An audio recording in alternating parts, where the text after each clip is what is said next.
Hello students, welcome in Rashti class. I have already told you exercise 10.1 in previous video. Now we will discuss beta exercise 10.2. बेटा in exercise 10.2 tangent radius point of contact इनके बारे में हमने थोड़ा सा पहले भी बताया था। Tangent of a circle touch the circle at a point, the touching point known as the point of contact. Tangent and radius are perpendicular to each other. एक सर्कल में एक आउटर पॉइंट से अगर हम ऐसे टेंजेंट ड्रॉ करते हैं तो वो उसे एक पॉइंट पर टच करती है बेटा। एक आउटर पॉइंट से दो टेंजेंट खींची जा सकती है बेटा, ठीक है।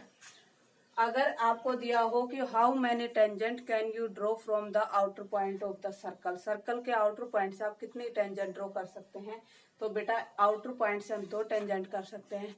From inner point how many tangent can we draw, no tangent. अगर अंदर कोई पॉइंट दिया है उससे कोई टेंजेंट नहीं खींची जाएगी, केवल और केवल कोड और सीकेंट खींची जाएगी बेटा।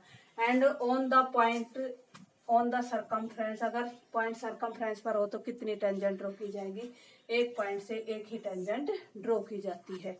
ये कुछ बेसिक कंसेप्ट्स थे बेटा कि कितनी टेंजेंट ड्रॉ कर सकते हैं। अब हमारा जो फर्स्ट क्वेश्चन ये है, from A point Q the length of the tangent of a circle is 24। कहता है कि एक सर्कल है, एक पॉइंट क्यू दे रखे है आपको, इस पॉइंट क्यू से लेंथ ऑफ टेंजेंट, जो ये टेंजेंट खींची गई है इसकी लेंथ आपको दे रखी है 24। सर्कल से हम सेंटर से ज्वाइन करते हैं, हमेशा टेंजेंट और रेडियस क्या होती है, परपेंडिकुलर होती है। सेंटर को हमेशा ही ओ लेके चलते हैं बेटा। लेंथ ऑफ टेंजेंट गिवन है 24 centimetre and the distance from the point Q is centre 25। और जो सेंटर से ये पॉइंट क्यू है ये कितना है, 25 सेंटीमीटर डिस्टेंस पर है। हमें फाइंड आउट करनी है बेटा ओटी। इट मीन्स ये एक राइट ट्रायंगल है, in a right triangle we have to find out the perpendicular. बेटा परपेंडिकुलर का फॉर्मूला होगा, हम लिखेंगे इन राइट ट्रायंगल टीओपी। इसमें हमें ओटी निकालना है। क्या निकालना है, ओटी। ओटी होगा बेटा, देखो परपेंडिकुलर ये हाइपोटेन्यूज ये बेस, राइट एंगल के सामने हाइपोटेन्यूज है तो hypotenuse square minus base square, hypotenuse square minus base square. Hypotenuse है 25 और बेस है 24, ये हो गया 625 माइनस 576। दोनों को सब्ट्रैक्ट करते हैं तो हमारे पास आता है बेटा 49 और 49 की वैल्यू कितनी आएगी, 7 सेंटीमीटर। तो रेडियस कितनी हो जाएगी बेटा, 7 centimetre. Hence radius of circle is 7 centimeter. Now the second question is, question second जो है उसमें आपसे कहा है कि बेटा in the figure TP and TQ, आपको एक फिगर दे रखी है इस टाइप से, एक पॉइंट टी से दो टेंजेंट ड्रॉ कर रखी है, एक टीपी और एक टीक्यू। ये टच करनी चाहिए, सर्कल के अंदर से नहीं जानी चाहिए। टीपी और टीक्यू दो टेंजेंट दे रखी है बेटा, two tangent to a circle with centre O, एक और इसका सेंटर क्या दे रखा है, ओ दे रखा है। Angle P O Q is 110। P O Q जो है ये वाला एंगल है 110। देन पी टी क्यू, आपको पी टी क्यू ये वाला एंगल निकालना है। तो बेटा हमने आपको बताया था tangent and radius are perpendicular to each other, तो आप लिखोगे since TP and TQ are the two tangent and tangents are and radius are perpendicular to each other, एक दूसरे पर परपेंडिकुलर होती है। तो हम लिखेंगे OP perpendicular TP and OQ perpendicular TQ, दोनों परपेंडिकुलर है। और ये एंगल जो है एंगल POQ जो आपको 110 दे रखा है। अब देखिए इन quadrilateral POQT, angle P, angle O, angle Q और एंगल T चारों का सम 360 होगा। एंगल P की वैल्यू बेटा 90 है, एंगल O की वैल्यू 110 है, एंगल Q की वैल्यू 90 है, एंगल T का नहीं पता बेटा 360। Angle T is equal to, देखिए 360 में से 90 और 90 180, 180 में 10 190 290 आ गया। 360 में से हम कितना सब्ट्रैक्ट कर देंगे 290। 360 माइनस 290 तो वैल्यू कितनी आ जाएगी एंगल टी की बेटा 70 डिग्री। 360 माइनस 290 की एंगल की वैल्यू कितनी आ जाएगी 70 डिग्री। अब आगे जो है क्वेश्चन नंबर 3 देखिए। एक बेटा होता है जहां से टेंजेंट ड्रॉ की जाती है ना, जहां से दोनों टेंजेंट ऐसे मिलती है उसे पॉइंट ऑफ इंक्लिनेशन बोलते हैं। और सेंटर से जहां पॉइंट ऑफ कांटेक्ट को ज्वाइन करते हैं, जैसे मैं अभी एक फिगर बना रही हूँ क्योंकि मुझे नेक्स्ट क्वेश्चन में फिगर की जरूरत भी होगी इसी फिगर की। जैसे ये है बेटा, एक टेंजेंट ये है और एक टेंजेंट ये है। इस पॉइंट को पॉइंट ऑफ इंक्लिनेशन पॉइंट बोला जाता है बेटा। क्या बोला जाता है इंक्लिनेशन पॉइंट बोला जाता है। और अगर इन पॉइंटों को जहां पर ये टच कर रही है टेंजेंट, इसको सेंटर से मिलाया जाता है तो इसे सेंटर एंगल बोला जाता है और इसे इंक्लिनेशन एंगल बोला जाता है। ठीक है। और हमेशा सेंटर एंगल और इंक्लिनेशन एंगल का सम 180 होता है। कई बार आपको ये एंगल दे दिया जाएगा, ये पूछ लिया जाएगा, या ये दे दिया जाएगा, ये पूछ लिया जाएगा, तो आप ऑप्शनल क्वेश्चन में डायरेक्टली आप निकाल सकते हैं। अगर 2 मार्क्स 3 मार्क्स 4 मार्क्स में आता है तो आपको जैसे हमने सेकंड क्वेश्चन में स्टेटमेंट किया वैसे करना होगा बेटा। अब थर्ड क्वेश्चन है PA and PB are the two tangent. तो ये PA हो गया, ये PB हो गया।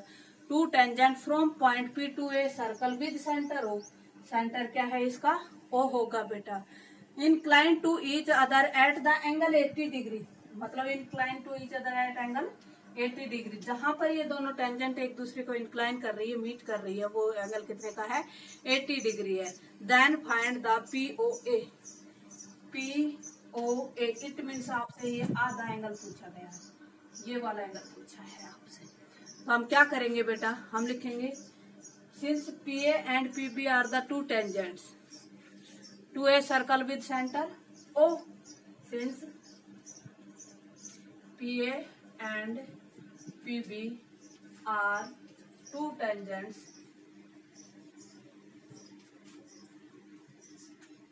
with the center O। ठीक है, ये दोनों क्या है टेंजेंट है। तो टेंजेंट और रेडियस हमेशा परपेंडिकुलर होती है। OA perpendicular PA and OB perpendicular PA। ये दोनों एक दूसरे पर परपेंडिकुलर होती है। तो देखिए बेटा हम क्या करेंगे, हम इन दोनों ट्रायंगल को, ये हमारी थ्योरम भी है, इसी से हम थ्योरम भी प्रूव कर सकते हैं। तो हम एक ट्रायंगल लेंगे, in triangle POA and triangle POB। एक तो ट्रायंगल मैंने ली POA और PBO, दोनों में देखो OA is equal to OB, radius of same circle.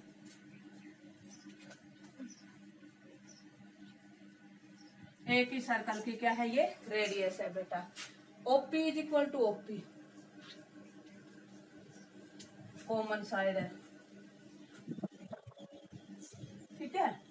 और A is equal to B, angle A और एंगल B इज 90 है।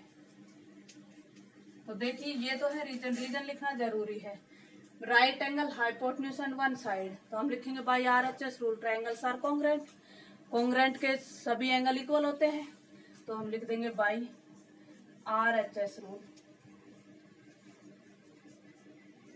Triangle POA congruent to triangle POB, दोनों कैसे हैं कॉन्ग्रुएंट है। कॉन्ग्रुएंट के कॉरस्पॉन्डिंग एंगल इक्वल होते हैं, इसलिए POA angle POA is equal to angle POB, दोनों ही कैसे हो जाएंगे इक्वल हो जाएंगे। अब हमने आपको बताया था कि sum of inclination angle and centre angle, या पहले क्वेश्चन की तरह angle A plus B plus P plus O is 360। Angle in quadrilateral PBOA बेटा, angle A angle B angle P angle O is equal to 360। A की value 90, B की value 90, P की value 80, O की value निकाल देंगे। 360 minus 90, 90 180 और 180 260। 360 में से 260 सब्ट्रैक्ट करेंगे तो एंगल O की वैल्यू आ जाएगी 360 माइनस 260, वैल्यू आ जाएगी बेटा 100। अब देखो ये दोनों एंगल बराबर होंगे। अभी थोड़ी देर पहले हमने बताया था कि ये दोनों एंगल इक्वल होंगे। अगर ये कॉन्ग्रुएंट है तो इस एंगल की वैल्यू हो जाएगी POA। इज इक्वल टू कितना होगा बेटा, इस पूरे एंगल का, ये एंगल भी इक्वल है, दोनों आपस में इक्वल है, तो हाफ हो जाएगा, half of angle O. Angle O की वैल्यू आई है 100, 100 का हाफ करेंगे तो 50 डिग्री। ठीक है, ऐसे बेटा आपका क्वेश्चन नंबर 4 है। क्वेश्चन नंबर 4 में आपसे कहा गया है कि बेटा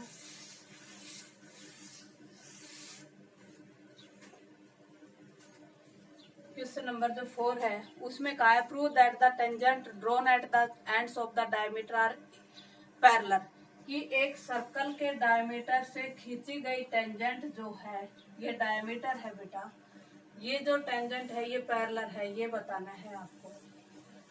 तो देखिए, we know that tangent and radius are perpendicular, तो ये एंगल 1 ले लिया, ये एंगल आपने 2 ले लिया। ठीक है, चाहे आप इधर एंगल 2 ले सकते हैं, कोई सा भी ले सकते हैं। तो हम लिखेंगे ये है L, ये है M, ये है A और ये है B। देखो OB परपेंडिकुलर L और OA perpendicular M, OB perpendicular L और OA परपेंडिकुलर M। हम लिखेंगे कि रीजन में tangent and radius are perpendicular, tangent and radius are perpendicular to each other. ठीक है, तो ये जो एंगल 1 है, angle 1 is equal to 90 degree. ऐसे ही आप इसको लिखोगे कि M, ये OA परपेंडिकुलर एंड है बेटा, तो ये एंगल 2 इज इक्वल टू, ये भी 90 डिग्री होगा। अब देखिए बेटा, ये दोनों एंगल अगर इक्वल है, अल्टरनेट एंगल तभी इक्वल होते हैं जब लाइन पैरेलल होती है, या इंटीरियर एंगल का सम तभी 180 होता है जब वो लाइन पैरेलल होती है। हम लिखेंगे angle 1 is equal to angle 2, दोनों 90 डिग्री के हैं।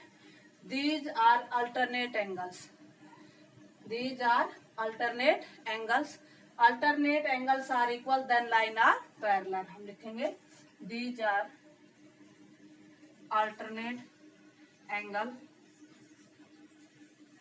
Then L parallel to M। अगर अल्टरनेट एंगल इक्वल होते हैं तो लाइन कैसी हो जाती है, पैरेलल हो जाती है। That's all from my side.